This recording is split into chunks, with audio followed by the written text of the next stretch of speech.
I just picked up my new Pardus LAX12, or LAX12, whatever you want to call it, lever action shotgun today. This is the Marine 20-inch barrel. It's got a 5-round fixed magazine.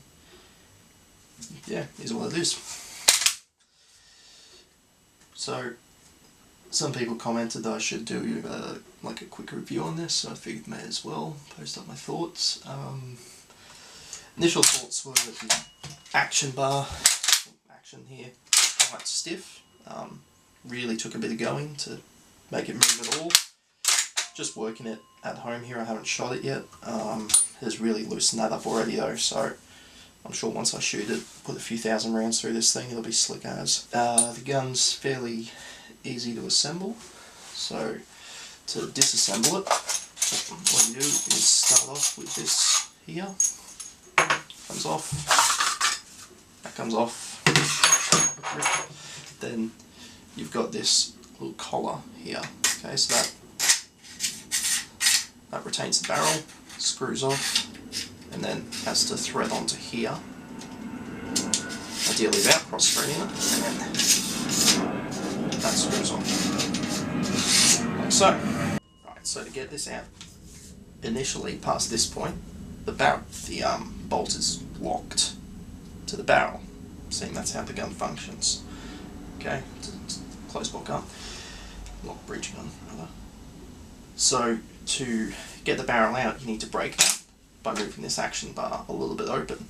If you move it all the way open like that though, it won't come out. The barrel has a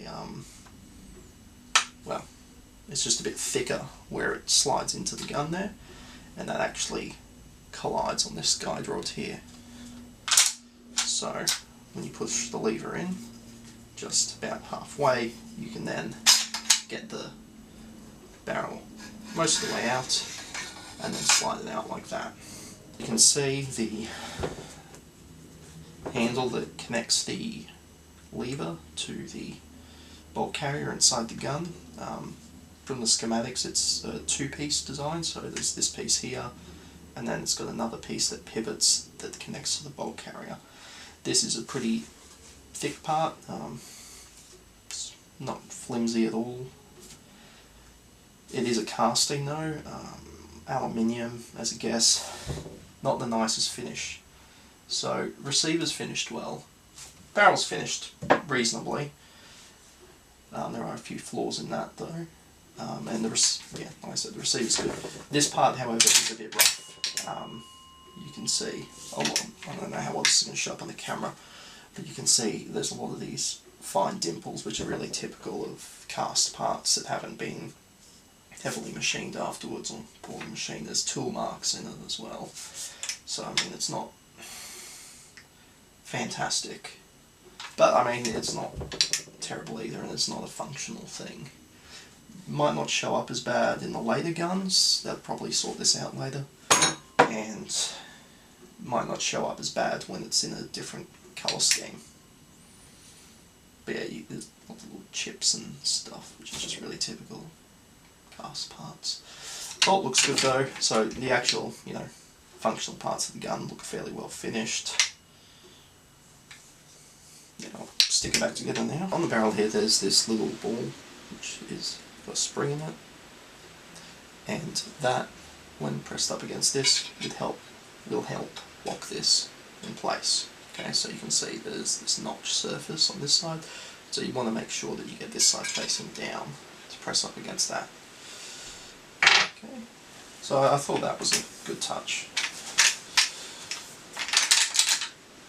So again, getting this back together, you have to throw this over first, barrel goes in first, then to get the barrel in you have to have the action pretty much closed to get it in, otherwise it collides with the action bar here. Once you get it past this little part of the action bar, you can open it up and slide the barrel into the receiver of the gun. Then you can lock it and your barrel's not going to go anywhere. So it's locked in with the bolt. So notch side down, that comes over the top, threads through here.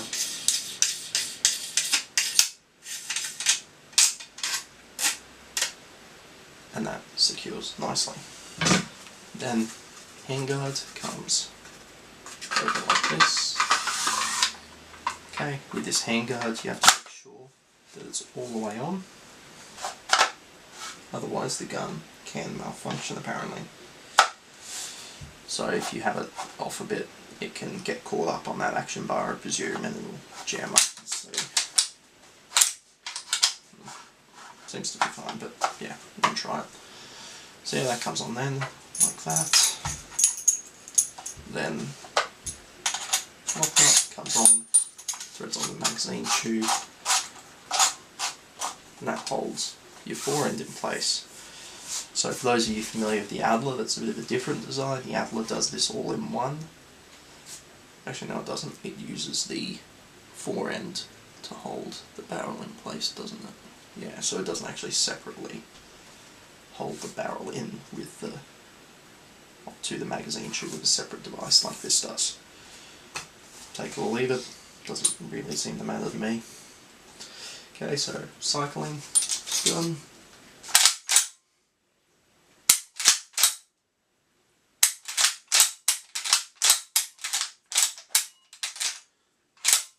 Interesting.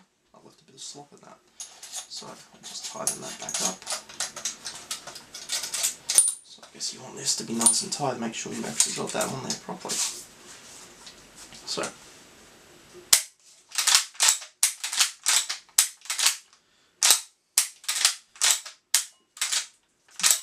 So something these 20-inch guns have is actually, you've got this front bead here, okay, with a tube for the lights, and then you've actually got a rear sight here. So I don't know how well that's going to be zeroed. This is completely non-adjustable as far as I can see. Yeah, no way to adjust this. Can't even see how you'd be starting to get it out. Probably with a hammer. Anyway, so yeah, non-adjustable. We'll see how it is with slugs and that.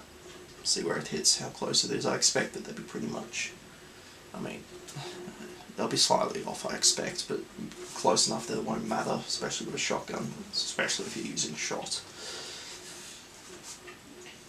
Yep, so let's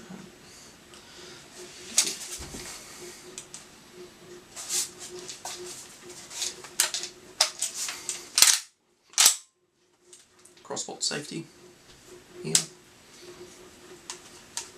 Does work. Always good. Then of course we have the ubiquitous Adler A110 death machine here. Okay, so in comparison to the Adler seems on this lever, it does have a slightly nicer finish. Okay, they've done a bit more machining after they've made the part. Being a bit more careful with it perhaps. It doesn't have nicks and stuff taken out of it. So that's a bit smoother. As far as the design goes though, so my Adler's well and truly pretty much as good as it can get, I reckon. Unless I go in there and smooth things up. It's had at least 3,000 shells through it now. So it's really getting up there in the shell count and is properly worn in. It's not going to get any more worn in than this.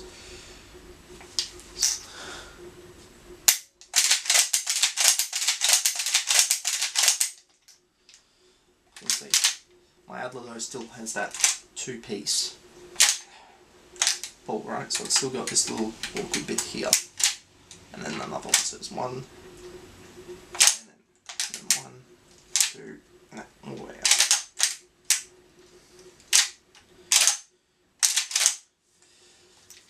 Okay, so gives you an idea, this is, whilst it's not run in yet, so it's more stiff.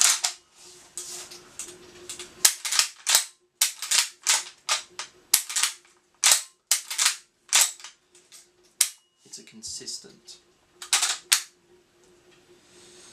mechanism, so you don't have to hit like that bump that you do in the Adlers and keep working through it. It's consistent all the way through, which is, I think, a bit of an improvement. Once this slips up more, gets running properly, I think this will be a really good gun.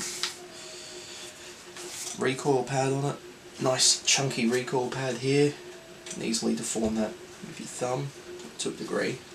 These relief cuts that are cut in it, so that should be good. It should work fairly well.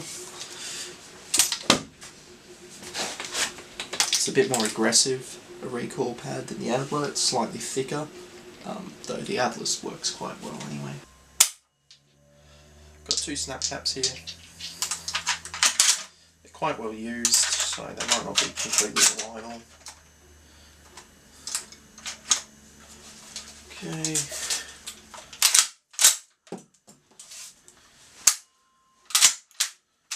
There's a very good trick. Let's actually go on.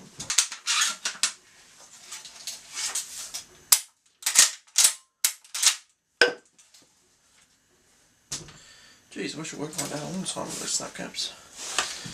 Okay. There's a point of reference.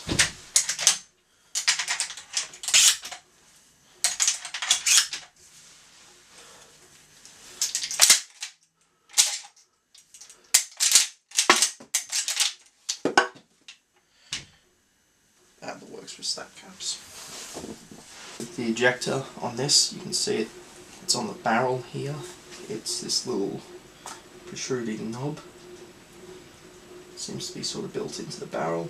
Looks like it is on a separate piece, so it would be replaceable. Maybe by a user, but still.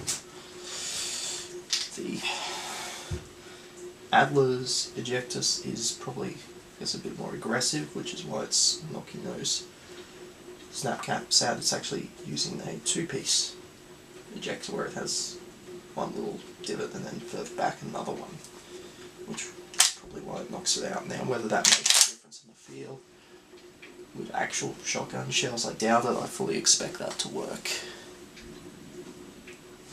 However, it doesn't cycle snap caps, so, oh well, at least doesn't eject. So yeah, we'll see. I would be doing a shooting video of this tomorrow, but I'm in Brisbane and the weather is truly shit at the moment. Probably hear it in the video, it's raining, and it's forecasted to be raining tomorrow and the day after that. Just the weekend. Go on. I thought I'd do one last comparison. This is a Chinese IAC 1887 remake. This shotgun is the definition of poor workmanship. Externally, it's rough in a lot of places. You can see all those little dimplings and tool marks and all sorts of crap. You open this thing up and it's a horror show of poorly made parts, and it's pretty unreliable. But the 1887 design fundamentally is quite a smooth design. Let's see if this works with the snap cap.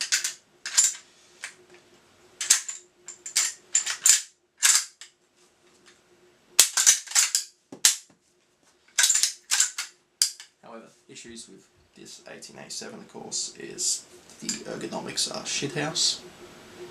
Really are. The reliability of this thing, because it's poorly made and the parts don't fit very well, is crap.